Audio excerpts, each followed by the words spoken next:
Praise the Lord, ஹல்லேலூயா. சீயோன் வேதாகம ஆய்விற்கு அன்போடு கூட இயேசு கிறிஸ்துவின் நாமத்தில் உங்களை வரவேற்கிறேன். இன்று தினத்திலும் சங்கீதங்களின் புஸ்தகம் 100ஆம் சங்கீதம் முதல் 102ஆம் சங்கீதம் வரைக்கும் உள்ள வசனங்களை தியானிக்க சர்வவல்லமை தேவன் நமக்கு கிருபை பாராட்டுவாராக. இங்கே 100வது சங்கீதம் ஸ்தோத்திர சங்கீதமாய் கொடுக்கப்பட்டிருக்கிறதை நாம் பார்க்கிறோம். தனிப்பாடல்களும் மற்றும் சபை பாடல்களும் பிரதானமாக கர்த்தருக்கென்று மகிழ்ச்சியோடும் அவருடைய சமூகத்தை அனுபவிக்கும் உணர்வோடும் பாடப்பட வேண்டும். பாடலில் அவர் நம்மை உண்டாக்கினார், நம்மை மீட்டெடுத்தார், நாம் அவருடைய ஜனங்களாய் இருக்கிறோம், அவர் நமது மெய்ப்பராய் இருக்கிறார் என்பதை நினைவு கூற வேண்டும். என்றென்றைக்கும் தொடர்ந்து இருக்கிற அவருடைய அன்பையும் உண்மைத்தன்மையும் குறித்து நாம் கரிசனை உள்ளவர்களாய் அவரை துதிக்க வேண்டும். அதைத்தான் இந்த சங்கீதம் நமக்கு கற்றுத்தருகிறது.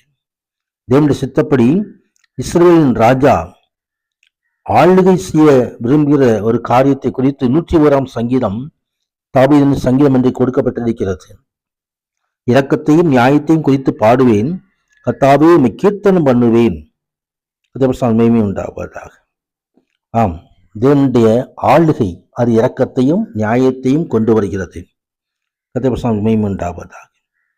உண்மையான விசுவாசிகள் தங்கள் சொந்த வீடுகளிலே தேவனை பெருதிப்படுத்துகிறதுக்கு முன்னுரியை ஏற்படுத்திக் கொள்வார்கள். குடும்ப உறவுகளில் தான் முதலாவது தேவ பக்தியானது வெளிப்பட்டு பெருக வேண்டும். நமது இருதயத்தின் உண்மையான நோக்கமும் நடந்தாலும் ஜெபத்தில் தேவனை தேடுகிறதாயும் அவருடைய வார்த்தையை வாசிக்கிறதாயும் குடும்ப ஆராதனை நடத்துகிற தாயும் குடும்ப அங்கத்தினர்களும் அன்பு கரிசனையும் காட்டுகிறதாய் இருக்க வேண்டும். மகிமை உண்டாவதாக பரிசுத்தமுள்ளவர்களாய் நடக்க வேண்டும் என்பதை இந்த வேத வசனங்கள் நமக்கு கற்றுத்தருகிறது. இன்றைக்கு தெய்வ பயமற்றவர்கள் தங்கள் கண்களினால் ஒழுக்கமின்மை, துன்மார்க்கம், மிருகத்தனம், வன்முறை இன்னும் இச்சைகள் ஆகியவர்கள் அங்கே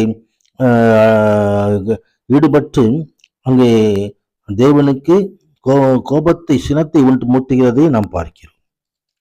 தீங்கான காரியத்தை என் கண்முன் வைக்க மாட்டேன் என்று சொல்லி இங்கே சங்கீதக்காரர் ஆண்டவர் சமூகத்திலே தனது உள்ளத்தின் உறுதிப்பாட்டை தெரிவிக்கிறார்.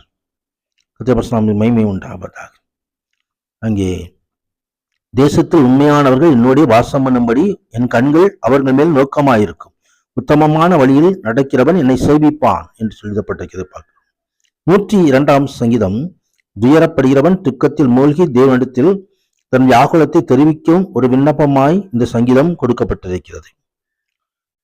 என் ஆபத்து நாளிலே உமது முகத்தை எனக்கு மறையாதையும், உமது செவியை என்னிடத்தில் சாயும், நான் கூப்பிடுகிற நாளிலே எனக்கு தீவிரமாய் உத்தரவு அருளி செய்யும்.